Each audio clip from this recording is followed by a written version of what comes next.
गीता नामक एक युवती का विवाह हुआ और वह अपने पति और सास के साथ अपने ससुराल में रहने लगी। कुछ ही दिनों बाद गीता को आभास होने लगा कि उसकी सास के साथ पटरी नहीं बैठ रही है। सास पुराने ख्यालों की थी और बहू नए विचारों वाली। गीता और उसकी सास का आए दिन झगड़ा होने लगा। दिन बीते, महीने बीते, साल भी बीत गया। ना तो सास टीका टिप्पणी करना छोड़ती और न गीता जवाब देना। हालात बद से बदतर होने लगे। गीता को अब अपनी सास से पूरी तरह नफरत हो चुकी थी। गीता के लिए उस समय स्थिति और बुरी हो जाती जब उसे भारतीय परंपराओं के अनुसार दूसरों के सामने अपनी सास को सम्मान देना पड़ता।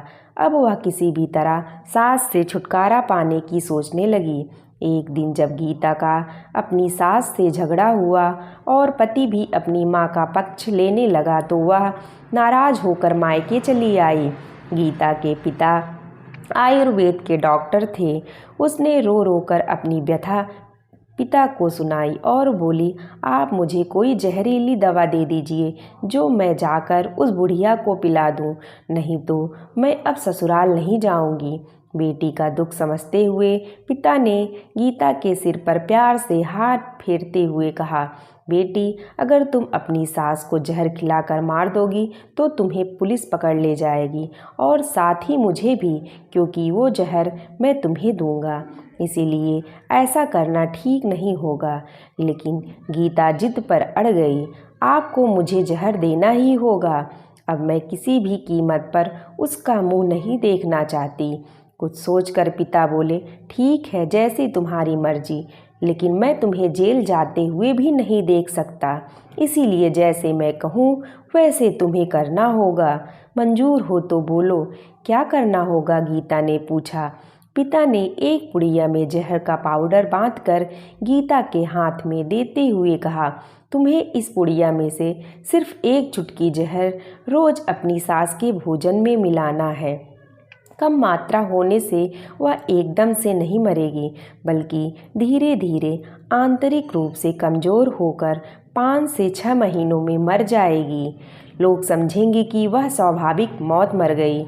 पिता ने आगे कहा, लेकिन तुम्हें बेहद सावधान रहना होगा ताकि तुम्हारे पति को बिल्कुल भी शक न होने पाए, वरना हम दोनों को जेल जाना पड़ेगा। इसके लिए तुम आज के बाद अपनी सास से बिल्कुल भी झगड़ा नहीं करोगी, बल्कि उसकी सेवा करोगी। यदि वह तुम पर कोई टीका टिप्पणी करती है तो तुम चुपचाप सुन लोगी, बिल्कुल भी प्रत्युत्तर नहीं दोगी। बोलो, कर पाओगी ये सब?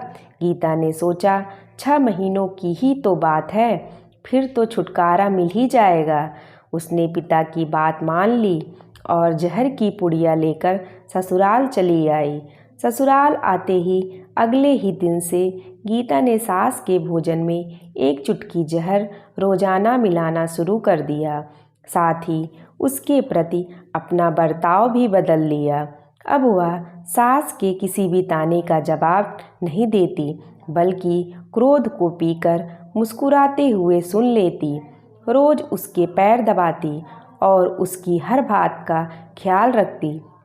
सास से पूछ पूछ कर उसकी पसंद का खाना बनाती, उसकी हर आज्ञा का पालन करती। कुछ हफ्ते बीतते बीतते सास के स्वभाव में भी परिवर्तन आना शुरू हो गया। बहू की ओर से अपने तानों का प्रत्युत्तर ना पाकर उसके ताने अब कम हो चले थे, बल्कि वह कभी कभी बहू की सेवा के बदले आशीष भी देने लगी थी।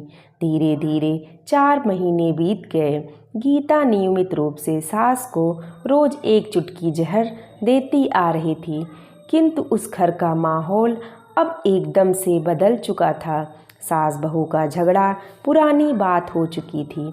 पहले जो सास गीता को गालियां देते नहीं थकती थी, अब वही आस पड़ोस वालों के आगे गीता की तारीफों के पुल बांधने लगी थी। बहू को साथ बिठाकर खाना खिलाती और सोने से पहले भी जब तक बहू से 4 प्यार भरी बातें न कर ले, उसे नींद नहीं आती थी।